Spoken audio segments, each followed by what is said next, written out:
चंबल के एक छोटे से गांव का लड़का जिसके दादा स्वतंत्रता सेनानी थे और पिता भ्रष्टाचार से लड़ाई लड़ते हुए नौकरी से सस्पेंड हो गए थे और उसकी माँ मजदूरी करके घर चलाती थी। 12वीं क्लास में फेल हो गया।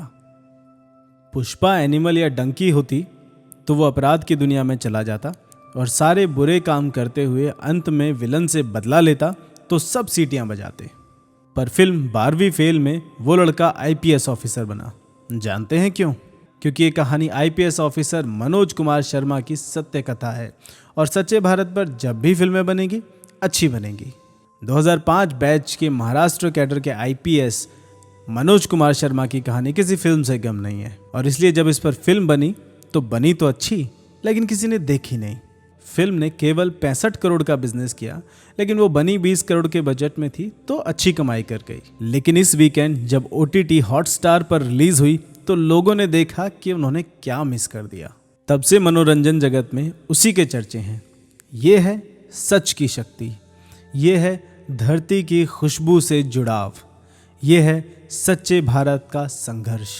तो जी मध्य प्रदेश के मुरैना के चंबल के बीहड़ों में एक गांव है बिल गांव। यहाँ मनोज कुमार शर्मा देने जा रहे हैं 12वीं का एग्जाम। बात 90 के दशक की है तो एग्जाम भी वैसे ही हो रहा है जैसा उस समय होता था, चीटिंग से। लेकिन एक नए डीएसपी साहब आए हैं, वो नकल नहीं होने देते तो पूरा स्कूल फेल हो जाता है। मनोज फेल होने से दुखी है लेकिन डीएसपी साहब से प्रभावित भी है। परिवार का समय थोड़ा संकट में है क्योंकि पिता कृषि विभाग में है और एक फाइल पर साइन ना करने पर अधिकारी द्वारा ललकारे जाते हैं तो वो अधिकारी को ही चपलिया देते हैं। चपलियाना यदि आपके शब्दकोश में नहीं है तो उत्तर प्रदेश में चप्पल चलाने को चपलियाना कहते हैं। परिस्थितियां ऐसी बनती हैं कि मनोज सिस्टम से लड़ने के लिए पुलिस ऑफिसर बनना चाहता है और डीसीपी दुष्यंत सिंह की प्रेरणा से एंट्रेंस एग्जाम देने पहुंच जाता है ग्वालियर और वहां से दिल्ली। यहां तक तो थी कहानी फिल्मी, यहाँ से हो जाती है देश के करोड़ों युवाओं की कहानी।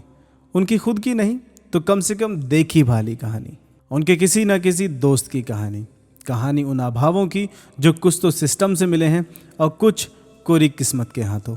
कहानी उस परिवार की जहाँ बाप कोर्ट में अपनी सस्पेंशन का केस लड़ने जा रहा है, माँ घर की सुख शांति के लिए लड़ रही है और दादी कह रही है मैं अपनी पेंशन का एक पैसा नहीं दूंगी और तेरी माँ को तो बिल्कुल ना दूंगी।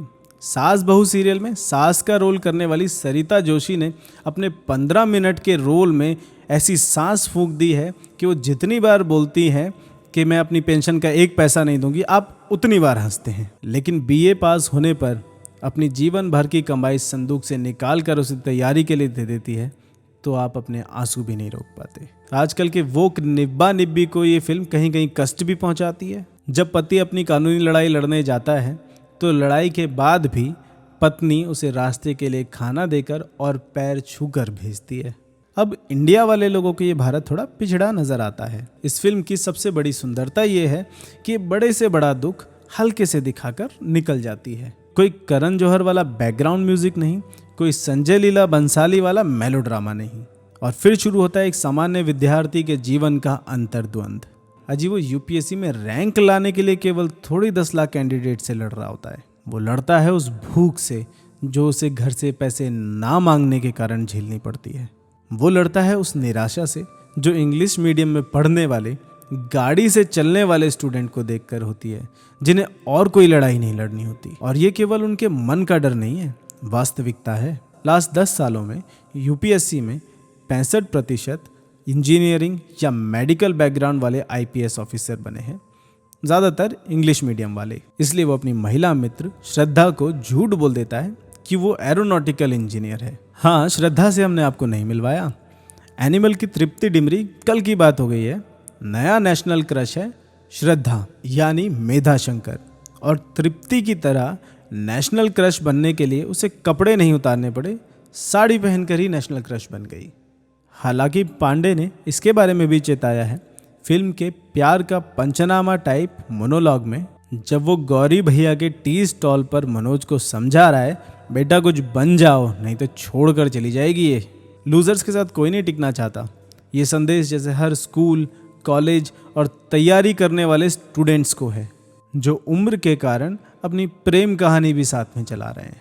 अरे आपको गौरी भैया और पांडे से नहीं मिलवाया तो ये वो दोस्त हैं जो आपके सबसे बड़े सहारे होते हैं लड़ाई में। गौरी भैया जो मेंस क्लियर करके इंटरव्यू में रह गए और मुखर्जी नगर में ही अपनी टी स्टॉल लगा ली। आज भी यूपीएससी की फ्री गाइडेंस देते हैं। और पांडे वो जो मनोज को ग्वालियर से दिल्ली लाया। लेकिन हमारी श्रद्धा है सुंदर, सुशील और समझदार। आपकी सफलता आपके इंटेलिजेंस, आपके पैसे से नहीं बल्कि आपके व्यक्तित्व से प्रभावित होने वाली। हाँ, इसी प्रजाति की लड़कियां इस जमाने से विलुप्त होती जा रही हैं, लेकिन एक्सेप्शन प्रूव्स द रूल ना। अच्छी बात यह है कि फिल्म को लव स्टोरी नहीं बना दिया गया, उसे उतना ही स्थान दिया गया है जितना दिया जाना चाहिए। फिल्म की कहानी की सबसे बड़ी विशेषता यही है कि ड्रामेटाइज करने के लिए कहानी से ज़्यादा छेड़छाड़ नहीं करी। मनोज लाइब्रेरी में काम करता है, सुबह ऑटो चलाता है, आटा की चक्की में काम करता है और ब्राह्मण होते हुए भी टॉयलेट साफ करता है, लेकिन अटेम्प्ट देता है। और फिल्म के सबसे बड़े हीरो से तो आपको अब मिलवाना है।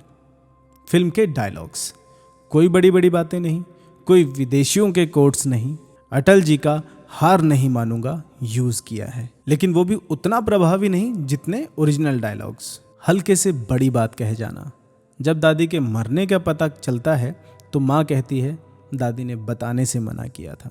दोनों ज़रूरी काम कर रहे हैं।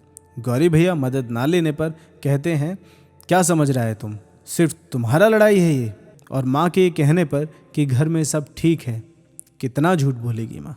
अगर स्टूडेंट हो या कभी रहे हो तो ये फिल्म तो देखनी बनती है।